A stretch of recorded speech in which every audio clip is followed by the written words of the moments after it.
Alright, so today I'm going to be doing a quick rundown on what arrays are and how we can use them in Visual Studio C#. So I have some code here. Basically what this code does is it generates random numbers for lottery draws, right? Pretty simple. It's quite a small code. I feel that it's a good way to explain how and why we would use arrays. So basically an array is a type of variable that we can use to store multiple values of a certain group.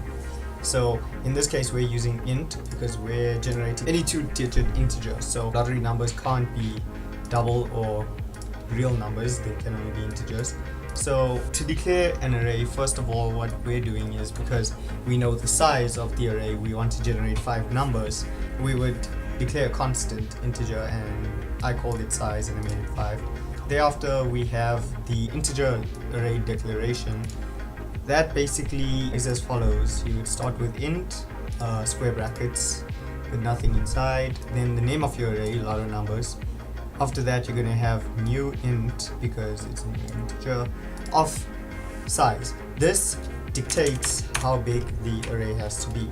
So I could put a 5 in there if I wanted, but it's good practice to use constants, because if ever you have multiple arrays of the same size, a constant size being in our case 5, if we had a second integer array, instead of changing every single size of the array itself, we could just change the value of the constant, but that's not the focus of today. To generate our numbers we're going to be using random function, so I just called it random, rand, new random. Pretty simple stuff that was covered in videos before.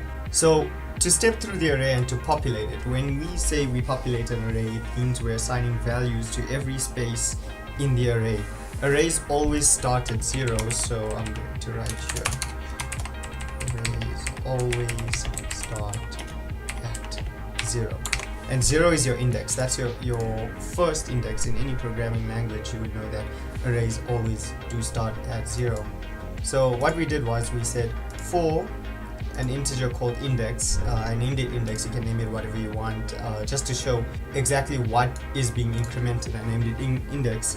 I said for index equal to 0 and less than lot of numbers dot length. So lot of numbers is our array itself, right? So the length of the array, this basically in C# tells us the end of the number of indexes in the array. So lot of numbers being the array, dot how many spaces in the array exist. And then of course we'd increment it with a plus plus.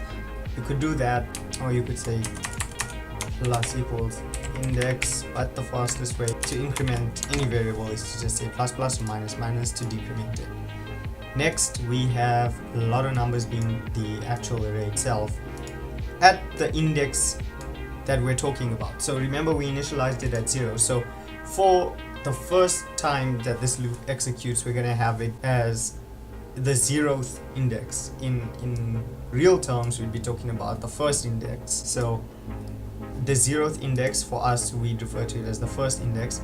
We'll take rand.next 100. The 100 specifies in what range the numbers are going to be generated. And then lastly we have it label 1, 2, 3, 4 and 5. I made them display. I said .text equals a lot of numbers at, because we know how many indexes there are. Again, we don't really need to bother with having another loop to display, but with larger arrays or arrays of sizes that are unknown, it would be painstaking to do this, say for an array of size 200. So then you'd use a similar loop just like this one, but in our case we only have 5, so we're just going to be copying and pasting this line and just changing the label names and the addresses that we're referring to.